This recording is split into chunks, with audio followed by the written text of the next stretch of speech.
When they were done, Ollie fell to the ground. She crossed her hands over her chest and cried uncontrollably. Around her, the maidens pointed, laughed and mocked her. Some laughed until tears rolled down their faces. Unable to bear the shame, Ollie gathered the pieces of wrappers, stood up and ran. She ran all the way to her father's compound. Her feet barely touched the ground as she fled the village square, her wrapper loosening, her breath breaking into sharp, ugly sobs. People stared. Some of them whispered. One woman shook her head in pity. Another laughed behind her palm. Ollie kept running and running until she reached her father's compound. "Mama!" she screamed, her voice cracking as she stumbled into her mother's arms. "Mama!" Her mother dropped the pestle she was holding and caught her daughter, whose body was shaking like a leaf in harmattan. "Ollie, Mom, what is it? What happened?" she asked, panic already climbing into her voice. Ollie could not speak. She clutched her mother's clothes, crying so hard her chest hurt, her tears soaking through the faded fabric. "Mama, I'm finished. Mama, I'm finished. My life is destroyed. Oh, Mother, how will I even survive this? How will I even survive this?" Her voice broke completely. "What are you saying? Who destroyed you?" her mother asked impatiently. She looked at Ollie from head to toe and immediately knew what had happened. Her eyes widened. Who did this to you?" she demanded. Ollie lifted her swollen face. "I told Chieze my secrets. I told Chieze, Mama, and now the whole village knows. Messo and her friends did this to me in the village square. Mama, in front of everyone." The silence that followed was thick and dangerous. Okori, her brother's face darkened. His jaw clenched so tightly the muscles twitched. "That foolish boy," she growled. "That useless son of a goat." Her brothers stormed out of the back hut, one after the other. "We will deal with him," Chima said immediately. "And that Messo girl and her friends too. They think they can disgrace our family. That cheap Messo that keeps sharing herself all over this village. We will go there now and deal with her mercilessly," Obinna barked. But Ollie shook her head violently. "No," she cried. "Leave them. Leave everyone. I just want to disappear. Oh, my life is over." She pulled away from their hands and sank to the ground, rocking back and forth, crying like a child who had lost her way home. No words could reach her. Not her mother's soft pleas, not her brother's anger, not even her father's presence. That night, Ollie did not sleep. She lay curled on her mat, her body racked with sobs that refused to end. The moonlight filtered through the cracks in the mud wall, pale. "Why?" she cried. "Why?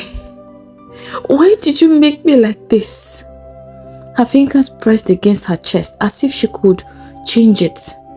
"Great gods," she cried. "What have I done? Why have you allowed them to shame me like this? Am I not your creation too?"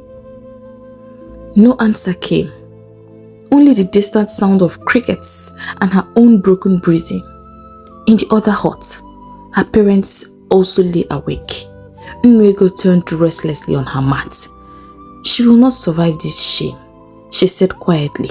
I saw it in her eyes today. Obi sighed deeply. He stared at the ceiling as if the answers were written there. "The village has a long memory," he said, "and a cruel mouth. They will never forget this." The couple were silent for a moment. "What do we do now?" ʲWHOLE asked. "We must find her a husband," Obi said, as if he had been prepared for this moment. ₦WHOLE sat up. "A husband?" "Yes," Obi said firmly. "Any man at all before more damage is done. Once we marry her off, the people will stop talking and face a new gossip." ₦WHOLE hesitated. My husband. But who will marry her?" "Okonya," Obi cut in. He may be useless, but he is a man. And a man like that would worship a beauty like Ollie. Nnwego winced. Okonya, that useless pot-bellied drunkard. At least he will take her, Obi said. At least she will have a home where no one will question her womanhood. Tears gathered in Nnwego's eyes. This is not the life I dreamed for her. Neither did I, Obi replied softly, but we don't have a choice. They sat in silence again. Finally, Nnwego nodded. They did not have a choice, truly.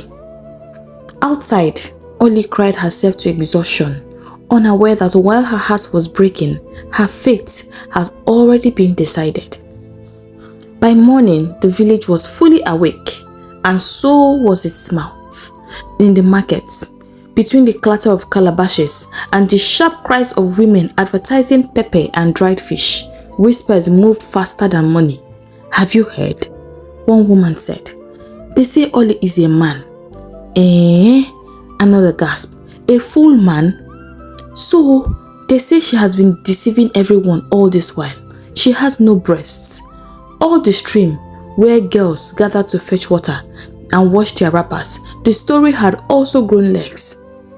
Have you not heard? One girl said. Ollie has no breasts, not even small ones. Yes, so I heard, another replied. They say she cannot even have children. A third one snorted. Children? They say she has a pee-pee dangling between her legs.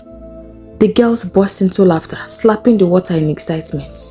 They say she pats her chest with wrappers. Someone added, that is how she has been fooling the men. By mid-morning, the story had taken a new turn. Ollie is cursed. The gods have marked her. She is an abomination. Different mouths, different versions. Everyone had a story to tell. And nobody, not one soul, paused to ask how Ollie was taking all these accusations, how she was breathing under the weight of it all. Not Cheze, who had spoken carelessly and then washed his hands like Pilate. Certainly not Messo. That one, she was enjoying herself. In fact, she was having a field day. She walked through the market with her chin high, smiling knowingly and assessing the level of damage she had done to Ollie. Back in Obi's compound, Obi and Nnwego called Ollie and told her about their intentions to marry her off to Okonya. The name hit Ollie like a slap. What? She screamed. Okonya! Fresh tears poured out of her eyes. No, Mama, no, not him. She fell to her knees. Have the gods finally finished me? Is this what you want? She cried to the ceiling. Must you watch me stoop so low? Must you watch me so humiliated? Okonya, the man that every maiden has rejected, the drunkard that sleeps in the gutter. I am finished. Her mother knelt beside her, holding her tightly. My child, listen to me. This marriage will save you. Save me. How? Ollie sobbed. By killing me slowly. It will give you a home and a shield, a name no one will question. Ollie laughed bitterly through her tears. Mother, this will further humiliate me. But her parents were so sure that this was the best thing for her, and so she did not have a choice but to agree. They dressed and went to Okonya's compound that morning. Okonya was seated outside, already drunk, his pot belly straining against his wrapper, his eyes red, looking confused. They greeted him respectfully and explained their mission. Okonya listened, nodding slowly, then burst out laughing. Hey, Okonya, you have suffered. That I should marry Ollie? Is it not better I remain with my drink? Why should I marry my fellow man? Tufiawa! He shouted. May such evil never come near me, he said, making a sign against abomination. Nnwego's knees nearly gave way. Obi felt something cold settle in his chest. This was when they understood that this thing had gone far, far beyond control. They returned home in silence. Ollie knew when she saw them. She saw it in their faces before they even spoke. A whole me, she whispered, staring into nothing. Reduced to nothing. I, the most sought after maiden, rejected by Okonya. Ollie had not even seen the worst one. By midday, Okonya was seated comfortably in Mazi Nnamdi's palm wine bar, his pot belly resting proudly as he drank and talked. Imagine, he bragged loudly, slurring in his words. They were begging me to marry Ollie. The men laughed. I turned them down. He continued. Me? Why should I carry another man into my house? Laughter exploded around the bar. Palm wine spilled. The story spread again, fatter, uglier. By evening, the village was wild with gossip. And Ollie, trapped in her hut, felt the walls closing in, not just with shame, but with the terrifying realization that there was no safe place left to run or to hide in. That night, Ollie did not sleep. She lay on her mat, staring into the darkness. Her eyes were swollen. There were no more tears to shed. Her chest was aching. By early hours of the morning, her mind was made up. There was only one thing left for her to do. She rose quietly, careful not to wake anyone. The compound was silent. Even the crickets seemed to have paused out of respect for the heaviness and pain in her heart. She wrapped herself properly, tied her clothes firmly around her waist, and stepped into the night. Ollie was going to the river. Only one thing filled her mind. Let the water take me and let everything end. The path to the river was dark, but her feet knew it well. She walked steadily, tears rolling freely down her face. Sometimes she laughed softly, bitterly, as if mocking herself. So this is how it ends, she whispered. Ollie the beautiful has now become Ollie the cursed. By the time she reached the riverbank, dawn was still far away. The world was wrapped in deep darkness, the kind that felt thick and heavy. The rivers flowed quietly. Ollie stood there staring at it. This is peace, she murmured. No gossip, no laughter. She stepped closer. Then she heard it. A splash, followed by a frantic movement. Water breaking violently. Someone or something was struggling. Ollie froze. Her heart pounded. She leaned forward and squinted. The sound came again. This time it was clearer. Someone or something was struggling in the water.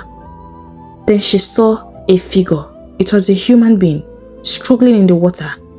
Without thinking, without stopping to reason, Ollie jumped into the water, swimming fast and hard until she reached where the person seemed to be struggling with the water. She reached out and felt the body. It was indeed a human being, strong, fighting wildly. Hold on, she shouted, but the person struggled harder, dragging her down with him. Water filled her mouth, her nose, but she refused to let go.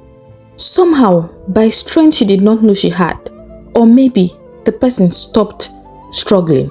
She dragged him toward the bank. They crashed into the sand, coughing violently. Ollie rolled onto her back, gasping for air. When she finally turned to look at the person she had saved, her breath caught. It was a man. No, not just a man. Her eyes widened in disbelief. The prince, she whispered hoarsely. It was him, unmistakably him. The crowned prince of ʲWHOLE, the heir to the throne, the one every maiden dreamed of but could never touch. Before she could gather her thoughts, he shot up, anger blazing in his eyes. Why did you save me? He shouted. Ollie blinked. What? She asked weakly. I did not want to be saved. I did not ask to be saved, he roared, pushing himself up. I went into the river with a purpose. His words hit her like a slap. For a moment, she just stared at him. Then suddenly she laughed. "Are you mad?" the prince asked, frowning. She laughed harder. He stared at her like she had lost her senses. "Why are you laughing like this?" Slowly, Ollie stopped. She wiped her face, stood up shakily, looked straight at him. Her eyes were burning now, not with tears but with anger. "Do you know who I am?" she asked. "I am Ollie, the girl the whole village is mocking. The one they say is half man, half woman. The one they say is cursed. I am unwanted, humiliated, dehumanized. I am nothing but a joke. And me ending my life makes sense. A girl with no future, no respect, no protection. But you," she pointed at him angrily, "you are a crown prince, heir to the throne of ɁWHOLE, wealthy, influential, loved. You have the whole village and beyond at your fingertips." She shook her head in disbelief. "You, who the gods have blessed, dare to throw it away?" "I would give anything," she whispered. "I would give anything to be in your position. Anything. I would carry your burden gladly." Silence fell between them.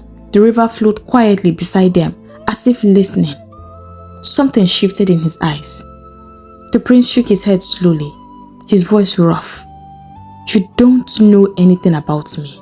You cannot understand what you don't know, so you have no right to stand there and judge me."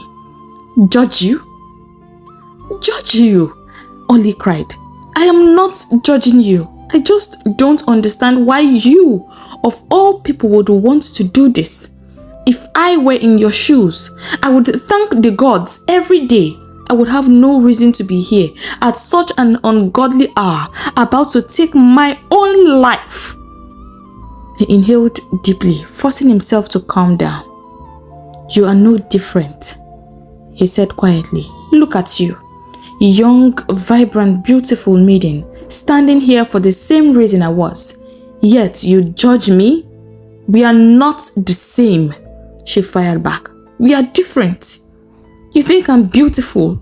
Would you still think so when you realize that I have no breasts like every normal maiden should?" Something flickered across his face. "Oh," he said softly. "It's you."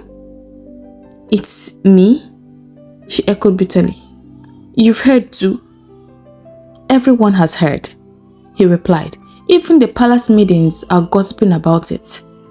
"That's it," Ollie cried, suddenly turning sharply towards the river. She moved to jump.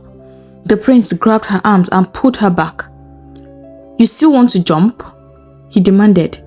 "Wait, were you truly going to end your life just because of breasts?" She spun on him, shaking with anger and pain. "Did you hear the things they said about me? The maidens humiliated me in the village square. Everyone watched. I was stripped of my dignity like I was nothing." Her voice broke, but she was trying so hard to hold herself from crying. "What is a woman without breasts?" she asked bitterly. "How will I feed my children, if I ever have any? Wait, wait, why am I even thinking of children when no man will marry me? Look at Ukunya. Look at Ukunya, that ugly, pot-bellied drunkard. He rejected my parents' offer to give me to him in marriage. Said he could not marry a fellow man. Okonya, who would never even greet me on a normal day.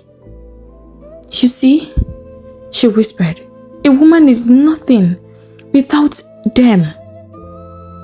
The prince looked at her for a long moment, then spoke. "I understand how you feel," he said, "and I'm sorry for what you went through, truly. But I do not believe it is enough reason to take your life." She scoffed. "I do not believe you are nothing without breasts. Those two pieces of flesh are not what makes you a woman." She looked at him, stunned. You don't need breasts to have children, he added. My own mother had breasts, yet she could not even nurse me and my brother. No matter what she took, her breasts would not flow. I was fed by a wet nurse. Ollie listened quietly. Gossip is cruel, he said, but it only survives when it is fed. If you stand strong and refuse to break, the people will tire. ĽWHOLE always does. They will move on to another person who gives them the reaction that they want. His words settled into her chest like warm embers. It gave her strength, courage. She looked at him with new eyes. You are full of wisdom, my prince, she said softly, which makes me wonder, why would you want to deny this village the chance to experience such great wisdom? He looked away. The sky was beginning to lighten. Dawn was close. Soon, women would come to fetch water. He sighed. When we meet again, I will tell you everything. Ollie hesitated. She did not trust him. Promise me you won't return to the water. He turned to her, serious now. I swear by my mother's grave, I will not. Only then did she nod. Ollie returned to the village. The prince returned to the palace. Neither of them knew it yet, but the river had not only saved a life that morning, it had bound two broken souls together. Later that morning, when the village had fully woken, Ollie did something no one expected. She had a bath, dressed in one of her finest wrappers. This time, without any padding, she tied it firmly around her chest, just as flat as it was. She adorned her neck and wrists with her beautiful red beads, picked up her basket, and prepared to leave for the market. Her mother stared at her in shock. Ollie, where are you going dressed like this? To the market, Ollie replied simply. Her mother hesitated. And why? Are you sure you want to go to the market? Ollie turned to her and smiled. Not the forced smile of pain, but a calm, sweet smile. I will not let anyone pull me down or steal my joy, mother. If they want to look, let them look, she said. Her father said nothing. Her brothers watched her with wide eyes as she stepped out of the compound. Her hips swayed naturally, her back straight, her head held high. They watched her in awe. As she walked through the village, heads turned, whispers followed her. Is that her? She really came out like that though. So it's true. Some laughed, some pointed, some shook their heads. Ollie paid no attention. She walked steadily, her heart calm. Inside her, she was waiting to see who would be bold enough to say it to her face. She reached the market square and stopped at ĽWHOLE's stall to buy vegetables. ļWHOLE looked her up and down, slowly, her mouth twisting. The woman said, so it's true that there is nothing on your chest, Chai. Yeah, a beautiful maiden like you. What a pity. Ollie smiled, a bright, beautiful smile. Mama Obi, she said calmly, raising her voice just enough for the people around them to hear. Why waste your pity on me, The woman blinked. Your husband left you with 7 children to feed for the past 5 years and is chasing younger, fresher women in Oheta. Should you not save that pity for yourself? The market went silent. People gasped. Those who had been smiling swallowed their laughter. Those who had opened their mouths to mock closed them quickly. ļWHOLE froze, her face burning with shame. Ollie calmly picked her vegetables, dropped the money, and lifted her basket. You see, the thing is this, everyone in ĽWHOLE had a story they wanted forgotten, and Ollie was determined and ready to give every one of them a taste of their own medicine. On her way home from the market, Ollie came face to face with Obiam. the elderly woman who had waited on the gods for a child all her life in vain. Obiam stopped Ollie and looked at her from head to toe, shook her head slowly. Chai, Ollie, so it is true. There's nothing on your chest, true. Ah, this is very unfortunate though. Ha! How would you nurse a child if you have no breasts? Ollie smiled again, calm. Ne Obiam, she said. It is true that there's nothing on my chest. But the gods are wise. After all, there are people in this village with full breasts who have no child to nurse from them. So, of what use are those breasts to that person? Obiam's face changed immediately. It hardened. How dare you insult me? She snapped. How dare you? Are you the gods that gives children? And are you the gods that created me? Ollie replied quietly. Obiam gasped, covered her mouth, carried it, tucked it firmly into her wrapper, and walked away without another word. For the rest of that day, Ollie moved round the village, giving it to everybody hot. By evening, she felt lighter, stronger. For the first time in a long time, she was happy with herself. Later that evening, a visitor came, a royal visitor, the prince. Ollie was surprised. Her mother was shocked and excited at the same time. A prince, ʲWHOLE whispered, in this house. Prince Ugonna greeted them properly and introduced himself. When he and Ollie sat, their conversation flowed easily. They talked about everything and nothing. They talked like they had known each other for years. I enjoyed our talk this morning, he told her. I wanted to see you again, to get the chance to talk to you again. Ollie felt flattered, but held herself with grace. Then she asked him quietly, you promised to tell me why you wanted to end your life. Ugonna nodded. My father had 2 sons, he began, Amadike and I. Amadike was the younger one, but he was my father's favorite. He was everything my father admired. Strong, bold, just like him. Amadike died when we were still teenagers. My father never recovered. No matter what I did, he never saw me. I spent my whole life trying to please him. He paused. Just yesterday, I heard him tell his advisor that he wished it was me who died instead.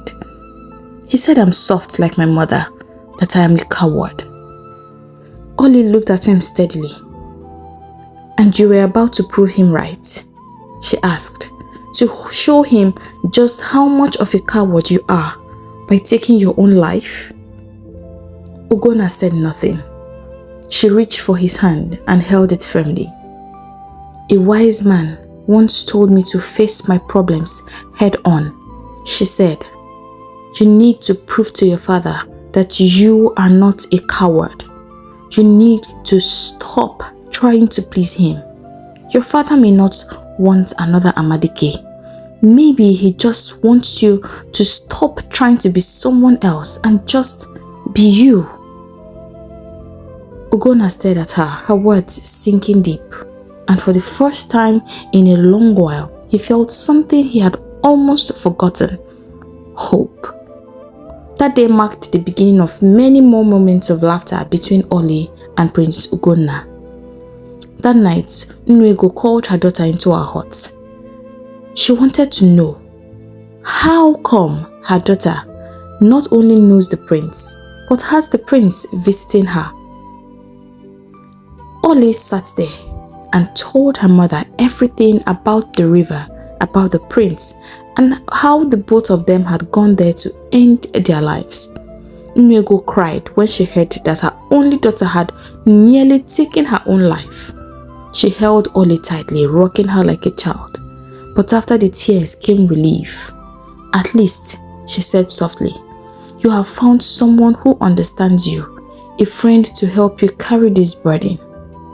I'm so proud of you, my child. In the days that followed, a new ritual was formed between Ollie and Prince Ugonna. Prince Ugonna would visit her in her father's compound every evening, and they would talk, laugh, share stories. When it was time for him to leave, Ollie would escort him halfway to the palace before returning home. The village was shocked. Each time they passed, people came out to peek from behind doors and trees. Rumors flew. Ollie has bewitched the prince. Does the prince not have eyes? Has he lost his senses? Everyone had something to say. But Ollie and Ugonna paid no attention. They were having the time of their lives. They grew closer, and without either of them realizing it, their friendship quietly began to turn into something deeper. Messo was almost losing her mind. "I hate that girl," she snapped one evening as she stood with Ogechukwu by the side of the path. They watched Prince Ugonna and Ollie walk past, hand in hand. "How does she even know the prince? Since when?" Ogechukwu scoffed. "The prince has obviously been bewitched. What other reason could there be? After the way we dealt with her, I thought no one would even look at her twice, talk less of wanting to be close to her." Messo's eyes remained fixed on them. "What if the prince is in love with her?" she said slowly. "See the way he's holding her hand. I cannot let that happen." Ogechukwu turned to her, studying her face. "Messo, I don't know why you hate Ollie this much, but if you ask me, I think we should let her be." Messo shot her a sharp look. "Thank the gods I did not ask you," she said coldly. "So keep your advice to yourself." She turned and walked away angrily, her footsteps quick. In her mind, plans were already forming, and none of them were good. The next day, as Prince Ugonna made his way to visit Ollie, Messo stepped into his path and blocked him. She smiled sweetly and adjusted her wrapper, standing boldly before him, as though she had been waiting all along. "Greetings, my prince," she said softly, lowering her voice. Ugonna stopped, surprised but calm. "Good morning, beautiful maiden of ʲှWHOLE," he replied politely. He expected Messo to be on her way already, but Messo did not move. "I know where you are going," she said. "You are going to see Ollie." Prince Ugonna looked surprised, but said nothing still. Messo moved closer. "So, my prince, it is because of Ollie. Have you thought about what it means to have her as a queen? A maiden everyone knows is cursed. One who may not even bear you strong, healthy children." She leaned forward, slightly softly showing off her full bosom. "My prince, I can give you what she cannot," she said. "I am whole. I am complete. I will give you sons. I will give you everything that a man desires." Prince Ugonna stared at her for a moment, then smiled. He shook his head. "Ollie, and everything you think she lacks is 10 times the woman you will never be." Messo froze. "You insult yourself by standing here," he continued. "Now, step aside." He walked past her without another word. As he continued on his way, something became clear to him. Lately, his thoughts had been filled with Ollie, her courage, her strength, her laughter, and the way she made him laugh. He had begun to imagine a future that stretched far beyond their friendship, a lifetime. And that encounter with Messo made him even more sure of what he wanted. Prince Ugonna knew then that he wanted to spend the rest of his life with Ollie. All he could do now was hope that she would feel the same. Prince Ugonna stopped midway on the path that led to Ollie's father's compound. He stood there for a long time, then turned back towards the palace. He wanted to propose to Ollie, but not like this.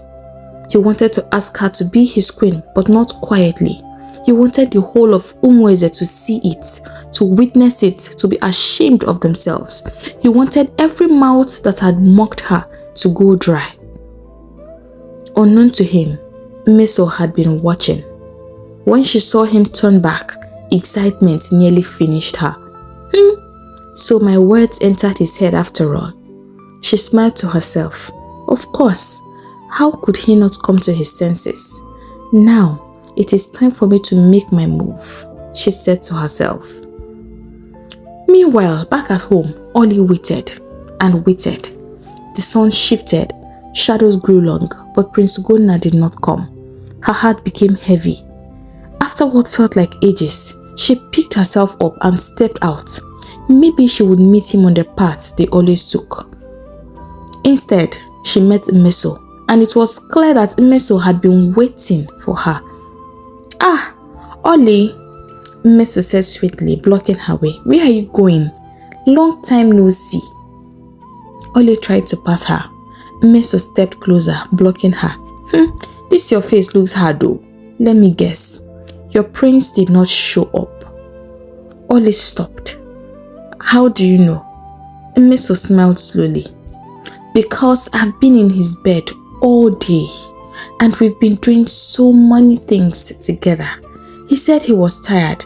Maybe he just wanted to rest. Ollie's heart dropped like a stone. It's a lie, she said firmly. I know Ugonna. He's not that kind of person. Messo burst into laughter. You even call him by his name, she mocked. Is that jealousy I smell? Oh, Ollie, wait. You really thought a prince would lower himself to someone like you? Wake up from your slumber.